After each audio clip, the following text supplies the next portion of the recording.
Bonjour et bienvenue à la Culture en action. Aujourd'hui, samedi le 22 septembre, c'est vernissage. Donc, je vais vous présenter deux expositions, soit l'exposition Highlight Amour, musique et foi de M. Benoît Lévesque, ainsi que l'exposition La Chine en mémoire de Patricia Belrose, Henriette Gagnon, Jimmy Perron et Humberto Pinochet. Bonne visite.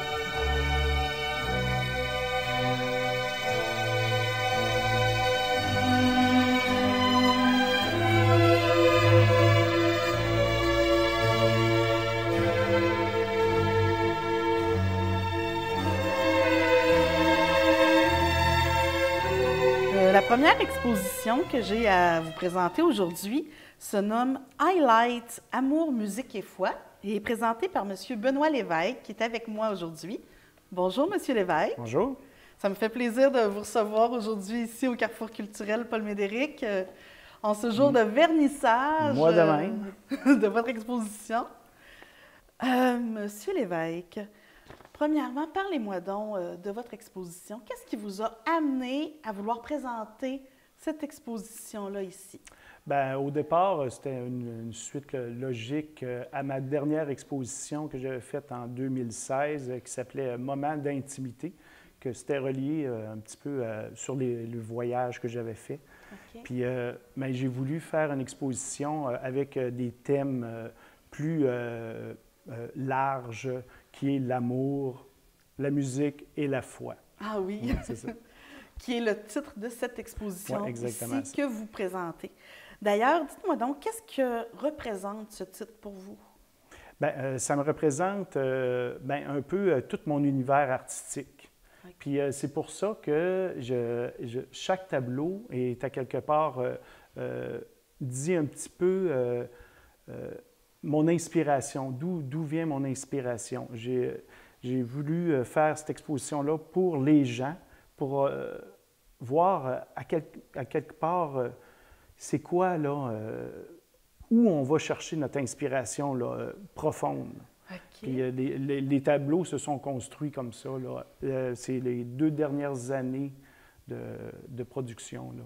Donc, si je comprends bien, chaque œuvre présentée ici a un peu son histoire, son émotion, sa propre personnalité, exactement. Vraiment. Là. Je crois aussi que la musique a une grande place dans cette exposition. Vous m'avez demandé d'en faire mettre durant tout le temps que ça va être présenté. Pouvez-vous m'expliquer de quelle façon ça a été si important dans le processus de création? Bon, premièrement, je dois dire que j'ai une petite formation en musique. J'ai fait 6 ans de violon quand j'étais jeune, mais j'ai bifurqué vers les arts visuels parce que ça me rejoignait un peu plus. Mm-hmm. Mais la musique a toujours été présente chez moi, puis mon préféré, c'est Bach. Quand je mets du Bach, je me place comme en transe, puis ça nourrit mes œuvres. Puis dernièrement, j'ai focusé sur des tableaux directement liés à une pièce musicale. On m'avait invité aux Journées de la culture en 2016 à me commettre sur un tableau de la musique de Handel. Ça a donné un tableau. Puis là, par la suite, j'ai créé une série de tableaux sur la musique de Holst, Les Planètes, ainsi que ce tableau qui est à l'arrière de moi, Bénédiction de Dieu dans la solitude, que j'avais fait pour le Festival de Lanaudière. Okay. Festival de Lanaudière, qui est le festival à Joliette, un des grands festivals de musique classique. Donc, pour vous, elle est un peu spéciale, qu'on retrouve derrière vous. Oui, c'est ça. Au départ, je connaissais la pièce musicale depuis longtemps. Puis, je voulais offrir ça aux gens du Festival de Lanaudière parce que j'ai fait, pendant un concert de Marc-André Hamelin, j'ai fait une œuvre sur de la musique de Robert Schumann. Pendant qu'il jouait, je faisais une œuvre. Puis là, j'ai emmené une pièce majeure pour les gens, l'auditoire. Puis cette pièce-là, je suis allé chercher les écrits de Lamartine, parce que Liszt a bâti toute sa musique par rapport aux écrits d'Alphonse Lamartine. Il a créé l'œuvre musicale, puis moi, j'ai fait la version picturale. Oui, oui, oui. Intéressant, intéressant comment l'œuvre d'un poète influence un musicien, qui influence ensuite un peintre. Exactement ça. Qui sait qui va être influencé ensuite par votre œuvre. Exactement. Puis ça laisse cours à l'imagination. Puis je laisse le regardeur faire ses choix, là, musicalement puis visuellement. D'ailleurs, j'ai remarqué dans votre exposition, il y a parfois des écouteurs avec des numéros. Comment ça marche tout ça? Bon, comment que ça marche? J'ai placé les pièces musicales avec le tableau. Fait qu'on peut entendre l'extrait avec les écouteurs, puis on se met vraiment dans l'ambiance de comment je l'ai créé. Parce que quand j'ai créé l'œuvre, la musique jouait continuellement, en boucle, la pièce musicale. Fait que ça m'a donné fait que ça donne vraiment le lien directement. Là, donc, chaque œuvre a été faite, mais sur une seule mélodie. Oui, exactement ça. Ah, wow! Oui, c'est ça. Puis j'ai fait aussi une série, là, comme je vous disais tantôt, sur Gustave Holst, les planètes. Les 7 planètes, ça a donné 7 tableaux de 3 pieds par 6 pieds, 3 pieds et demi par 6 pieds. Vraiment, là, axé sur le morceau. Musique. Ah, OK, OK. Est-ce que ça veut dire que, admettons, si la musique que vous écoutiez était plus vive, eh bien, dans vos couleurs ou dans votre toile, il y a plus de mouvement? Ou... Ah, ça influence. Totalement? Totalement.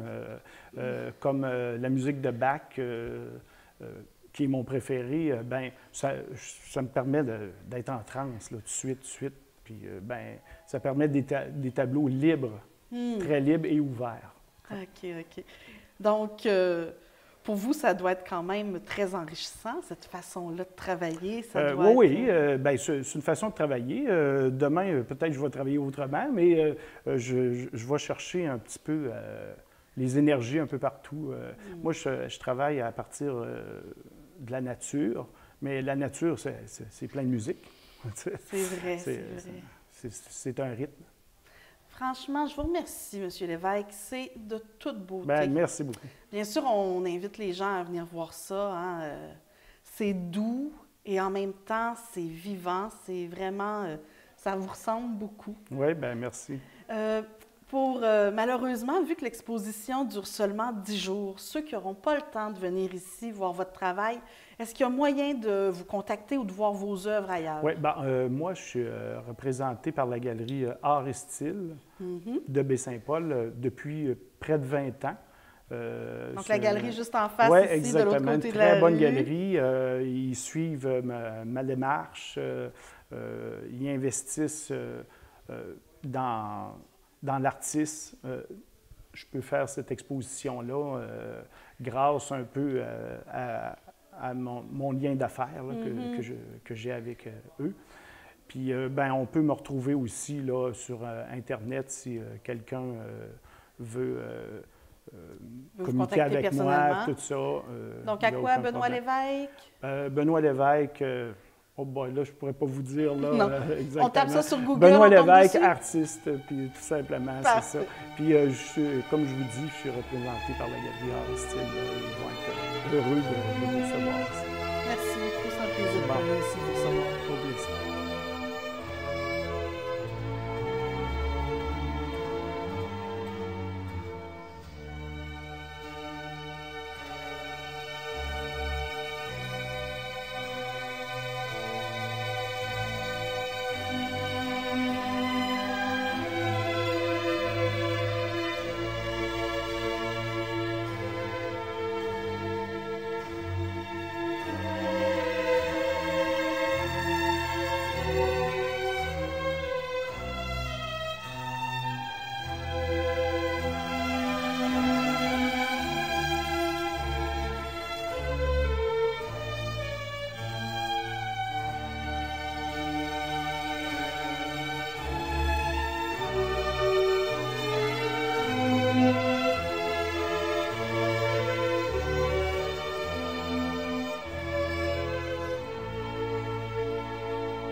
seconde exposition que j'ai la chance de présenter aujourd'hui se nomme La Chine en mémoire.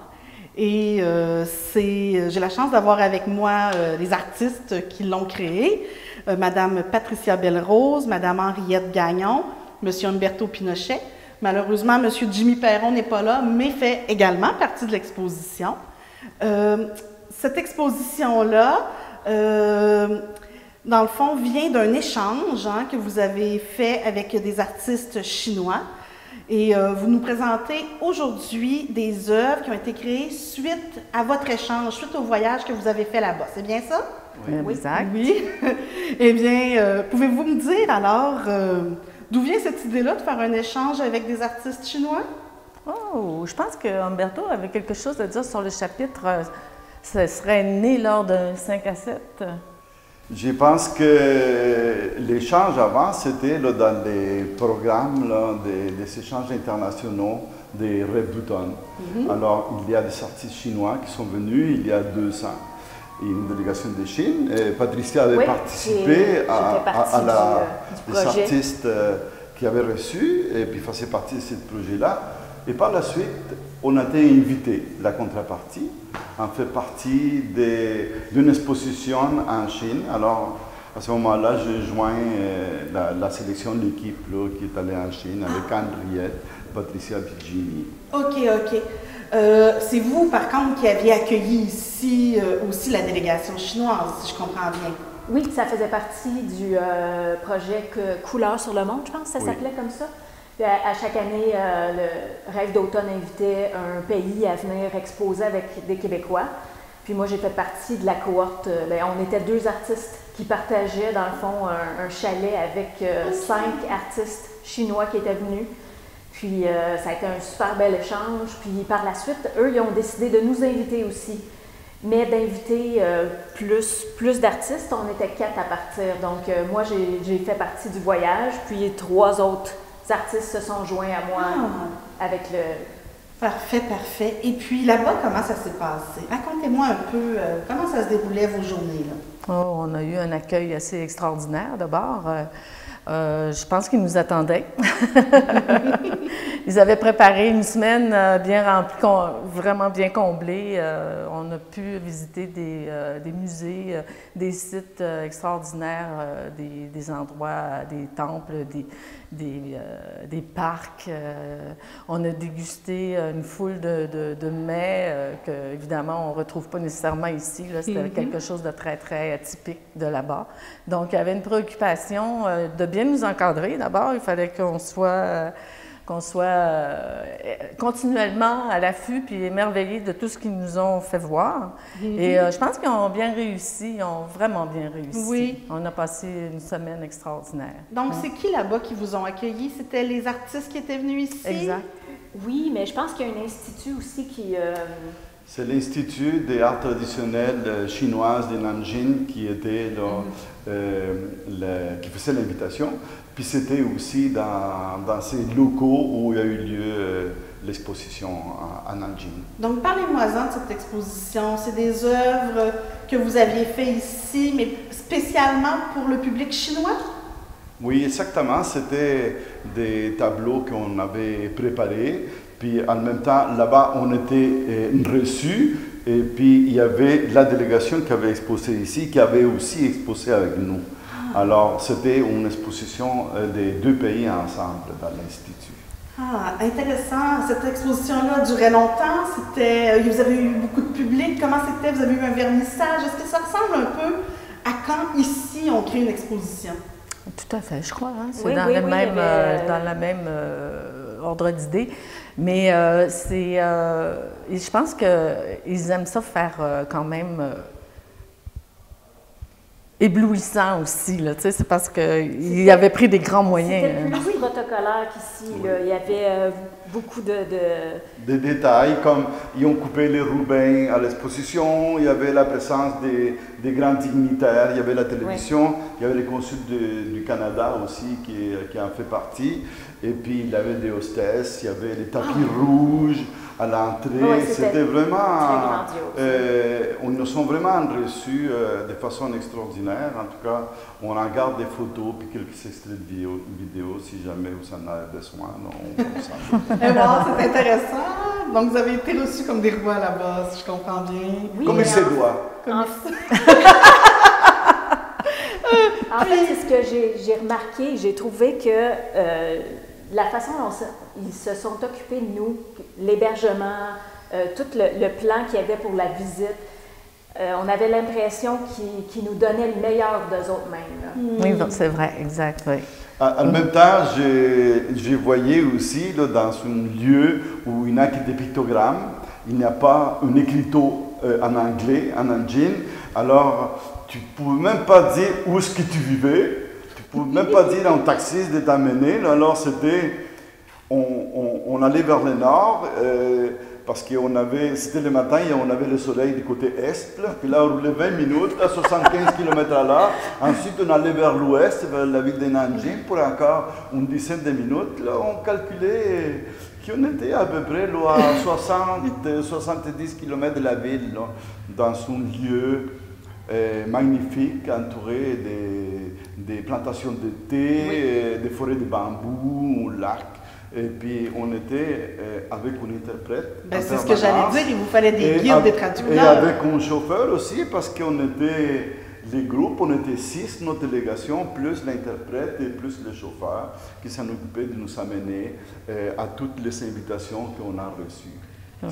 Vraiment... Tous les matins, le bus nous attendait devant la porte de Dans l'hôtel. on était... Oui. Je peux deviner quand même. C'était bien orchestré. C'était bien orchestré. Oui. Vraiment. Et puis, comment l'idée de faire une espèce d'exposition rétrospective vous est venue pour que vous me présentiez ça ici aujourd'hui? Je pense que c'est plus Henriette qui est arrivée avec cette idée-là dans ma mémoire. Là. Il me semble que c'est plus toi, puis peut-être Humberto aussi, mais... Moi, je suis dans une outsider un peu, parce que je suis pas du coin, fait que je pense que c'est comme plus eux autres qui ont décidé de « Hey, on fait-tu quelque chose? » Oui, puis avec Cathy Martin aussi, qui est la directrice de Rêve d'automne, je pense que c'était de concert, là, tous les trois, qu'on a discuté d'intégrer ça à la programmation de Rêve d'automne de cette année, qui évidemment n'a pas de fait relâche.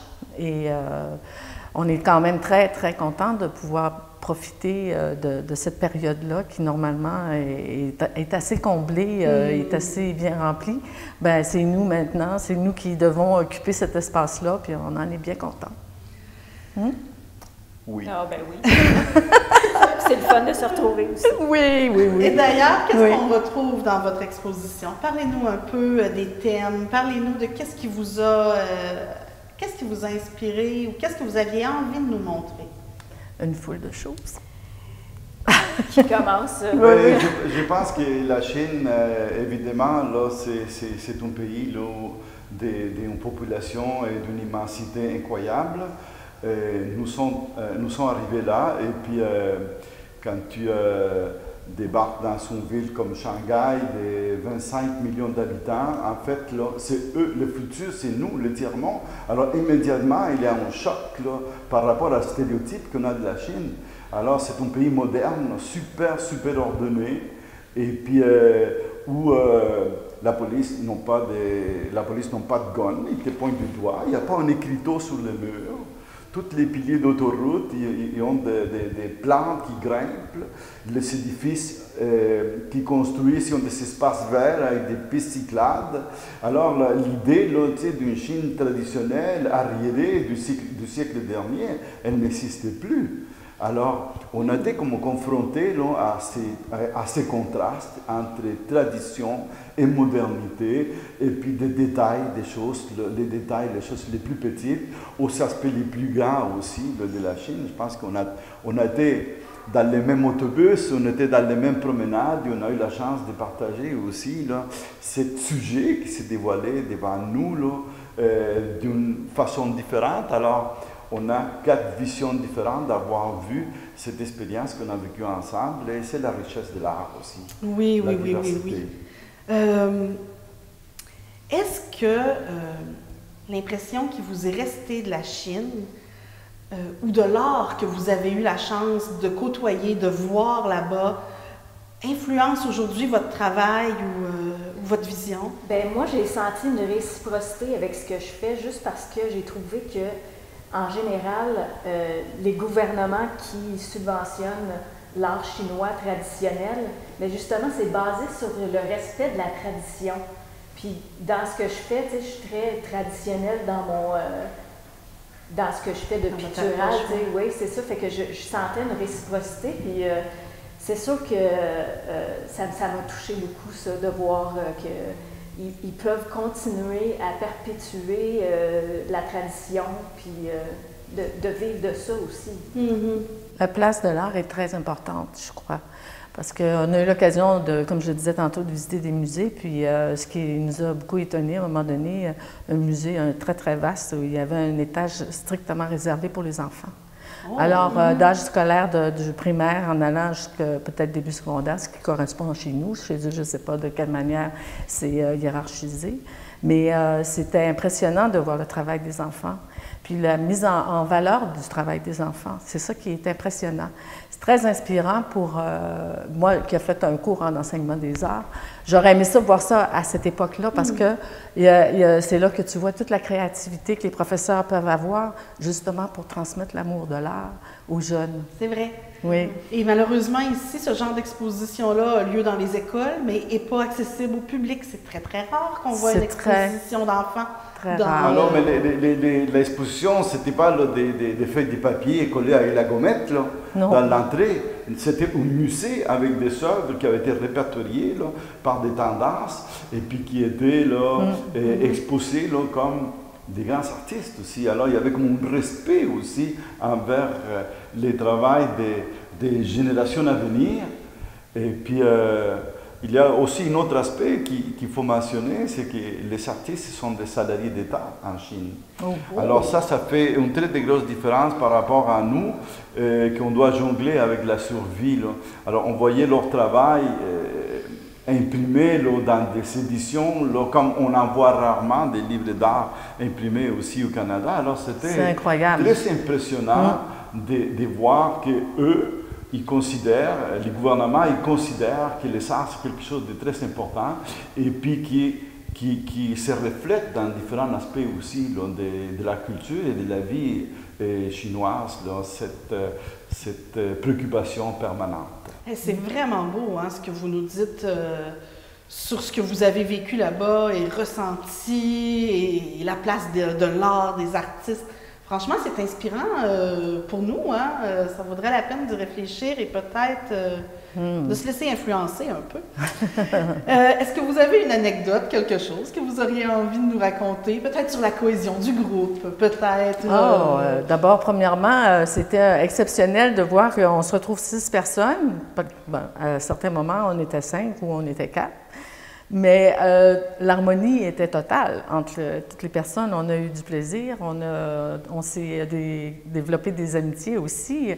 On a vraiment vécu intensément ce voyage-là, mais on l'a partagé entre nous aussi, cette intensité-là. Puis je pense que seulement ce volet-là du voyage a été extraordinaire. C'était un beau groupe. Oui. Vraiment, ça a bien fonctionné.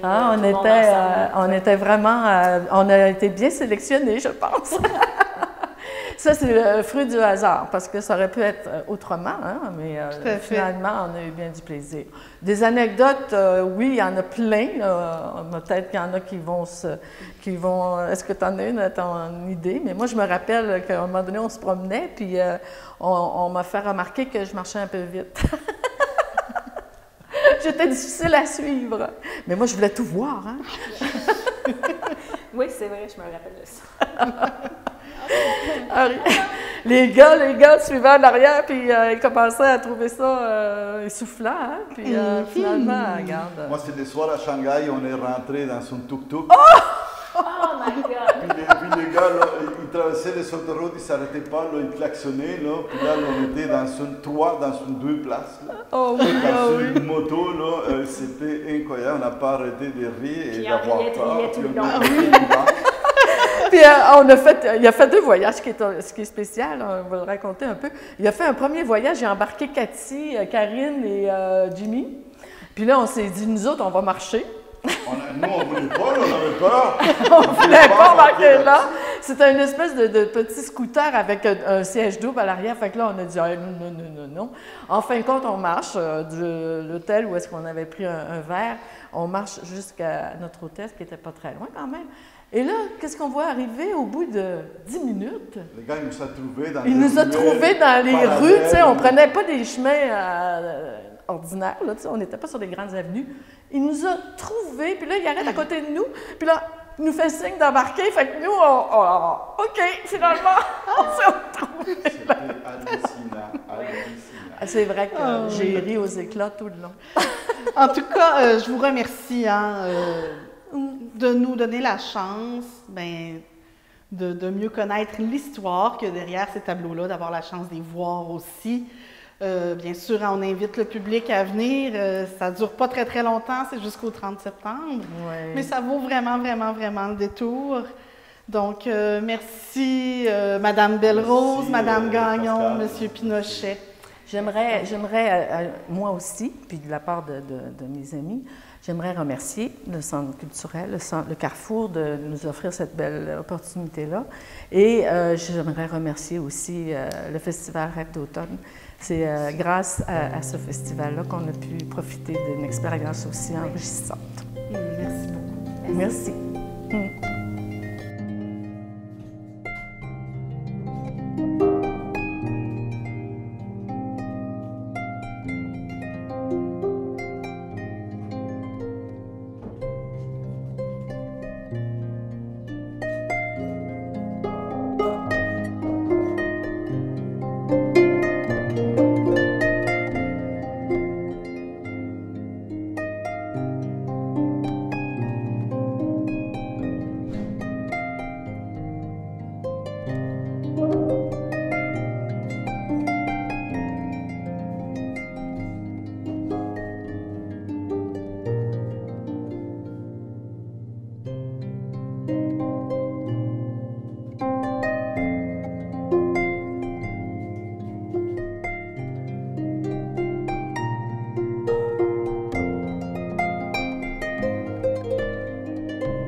Donc, ce fut un plaisir pour moi de vous accueillir aujourd'hui, le 22 septembre, au vernissage des 2 nouvelles expositions présentées au Carrefour culturel Paul Médéric, soit Highlight, Amour, musique et foi de M. Benoît Lévesque et La Chine en mémoire de Mme Patricia Belle-Rose, Henriette Gagnon, Jimmy Perron et Umberto Pinochet. N'oubliez pas que ces expositions-là ne durent vraiment pas longtemps. Ils sont ici jusqu'au 30 septembre seulement. Également, par contre, mes 2 expositions permanentes sont toujours disponibles. Le Studio Trad sur les techniques textiles charlevoisiennes, ainsi que Espace Baie-Saint-Paul, Expo Expérience sur l'histoire, le patrimoine de tout Baie-Saint-Paul, mais aussi des environs. Donc, je vous remercie de nous avoir suivis aujourd'hui. Bonne journée.